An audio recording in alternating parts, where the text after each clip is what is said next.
ஆண்டவராகிய இயேசு கிறிஸ்துவின் நாமத்தில் காலை வாழ்த்துக்கள். இன்றைய மன்னா, இப்போதும் உமது அடியானின் வீடு என்றைக்கும் உமக்கு முன்பாக இருக்கும்படிக்கு அதை ஆசீர்வதித்தருளினீர். கர்த்தராகிய தேவரீர் அதை ஆசீர்வதித்தபடியினால் அது என்றைக்கும் ஆசீர்வதிக்கப்பட்டிருக்கும் என்றான். 1 நாளாகமம் 17 அதிகாரம் வசனம் 27. பாருங்க, இந்த ஆசீர்வாதம் எப்படி தாவீதுக்கு கிடைச்சிச்சு அப்படின்னு சொல்லும்போது, தாவீது தன் வீட்டிலே இருக்கும்போது நாத்தான் தீர்க்கதரிசி வராரு. அவரை பார்த்து தாவீது சொல்கிறாரு, நான் கேதுரு மர வீட்டிலே வாசம் பண்ணுகிறேன், ஆனால் என் கர்த்தருடைய உடன்படிக்கை பெட்டியோ திரைகளின் கீழ் இருக்கிறது அப்படின்னு சொல்லி அவங்களுக்கு அதுக்கு நான் வீடு கட்டணுமே, ஆலயம் கட்டணுமே அப்படின்ற ஒரு வாஞ்சியோடு இவர் சொல்கிறார் தாவீது.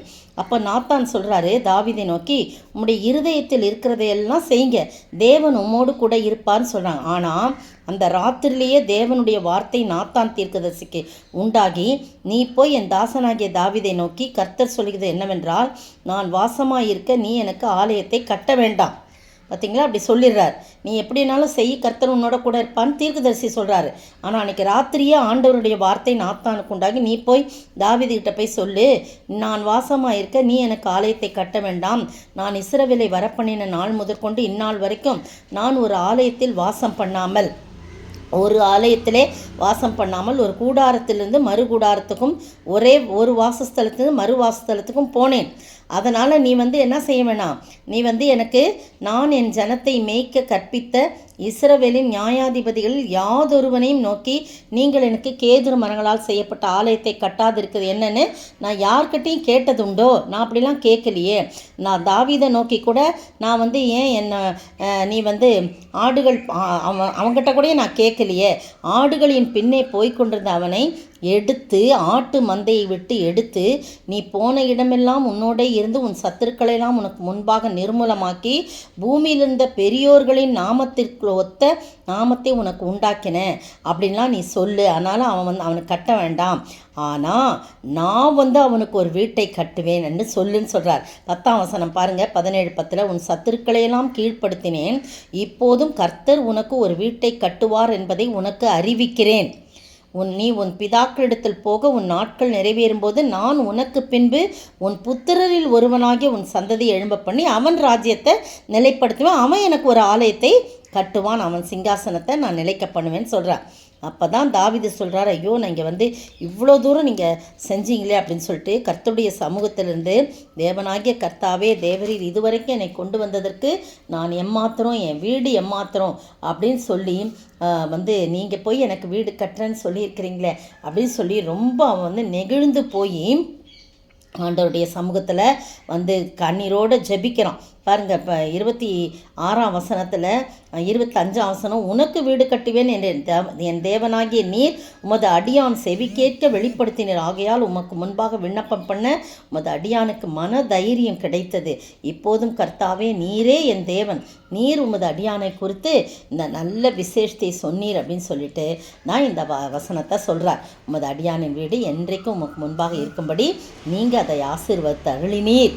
ஆசீர்வதியும் கேட்கல, ஆசீர்வதித்தருளினீர். கர்த்தராகிய தேவரீர் அதை நீர் ஆசீர்வதித்தபடினால அது என்றென்றைக்கும் ஆசீர்வதிக்கப்பட்டிருக்கேன்னா.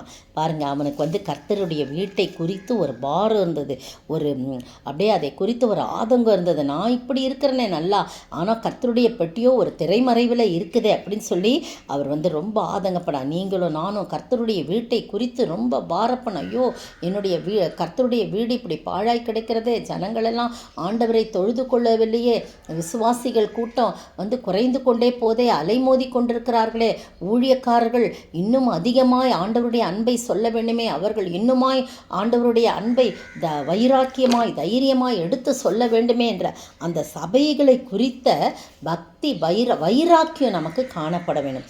ஆண்டவருடைய ஆலயத்தை குறித்து பக்தி வைராக்கியம் நமக்கு காணப்பட வேணும். அந்த வைராக்கியம் இவருக்குள் இருந்தப்போ அதை கட்ட வேண்டும் என்ற ஒரு வைராக்கியம். அதுபோல் நீங்களும் நானும் சபைகளை கட்டி எழுப்ப வேண்டும் என்ற பாரம் அதை ஜபத்தில் தான் நடக்கும். அப்படிப்பட்ட காரியத்தை நாம் செய்யும்போது ஆண்டவர் நமக்கென்று எல்லா காரியத்தையும் செய்து நம்மை ஆசீர்வதித்து உயர்த்துகிறவராயிருக்கிறார். அவர் ஆசீர்வதிச்சிட்டார்னா அது ஆசீர்வதிக்கப்பட்டிருக்கோன்னு தாவீது சொன்னது போல் கர்த்தர் ஆசீர்வச்சார்னா நம்ம என்றென்றைக்கும் ஆசீர்வதிக்கப்படுவோம். அப்படிப்பட்ட ஆசீர்வாதத்தை நாம் பெற்று வாழ நம்மை தாழ்த்தி ஒப்பு கொடுப்போமா? ஜெபிப்போம். வேறும் கையாய் பரலோகத்தில் வந்திடினே சுனதா, ஆத்துமாதாயம் செய்திடவே ஆசீர் பொழிந்தனுப்பும். ஆத்துமாதாயம் செய்திடவே ஆசீர் பொழிந்தனுப்பும். ஆத்துமரட்சி பிழந்தவர் ஆயிரமாயிரமாய் அன்றாடம் இந்த மண்ணடியில் அழிந்து சாகின்றாரே. சோத்தரிக்கிற ஆண்டவரே, துதிக்கிற ராஜா, வெறுங்கையாய் பரலோகத்தில் வந்துடக்கூடாது ஆண்டவரே. ஆத்தும ஆதாயம் செய்யணும், எங்களை வதித்தரணும் ஆண்டவரே. நீங்கள் ஆசீர்வச்சா நாங்கள் நிறைய பேரை உம்மண்டைக்கு கொண்டு வர முடியும் ஆண்டவரே. அப்படிப்பட்ட கர்த்தாவே தகுதிப்படுத்தி எங்களை ஆசீர்வதிக்க வேணுமா, என்னை ஆசீர்வதிக்கணுமா ஜெபிக்கிறோம். ஆத்தும ரட்சி பிழந்தவர் ஒவ்வொரு நாளும் ஆண்டவரே இந்த மண்ணடியிலே மரித்து போகிறாள் ஆண்டவரே. தகப்பனே, அவங்களுக்கெல்லாம் சுவிசேஷம் சொல்ல வேண்டும், அந்த பாரம் எங்களுக்கு இருக்க வேண்டும். தாவீதுக்கு எப்படி ஆலயம் கட்ட வேண்டும் என்ற ஒரு பாரம் இருந்ததோ, கர்த்தருடைய வீட்டை குறித்து ஒரு வைராக்கியம் இருந்ததோ, அதுபோல நாங்களும் கூட கர்த்தாவே சபைகளை குறித்த ஒரு வைராக்கியம் இருக்கவும், ஆத்துமாக்களை குறித்த ஒரு வைராக்கியம் இருக்கவும் நீங்கள் உதவி செய்ய வேண்டுமாய் ஜெபிக்கிறோம். அதற்காக எங்களை அர்ப்பணிக்க உதவி செய்யுங்க. அதன் மூலம் ஆசீர்வாதத்தை பெற்றுக்கொள்ள கிருபை கொடுங்க. இயேசுவின் நாமத்தில் ஜெபிக்கிறேன் பிதாவே, ஆமேன். நேற்றைய பதில், தேவனுடைய ராஜ்யம் வருமளவும் நான் திராட்சை பழ ரசத்தை பானம் பண்ணுவதில்லை என்று உங்களுக்கு சொல்லுகிறேன் என்றார். லூக்கா 22:18. இன்றைய கேள்வி, கர்த்தர் பேதுருவிடம் சொன்ன வார்த்தை என்ன? அது நிறைவேறும் இடம் எங்கே? 2 வசனங்களை மட்டும் குறிப்பிடுக. கர்த்தர் பேதுருவுக்கு சொன்ன வார்த்தை என்ன? அது நிறைவேறியது எங்கே? 2 வசனங்களை மட்டும் குறிப்பிடுக.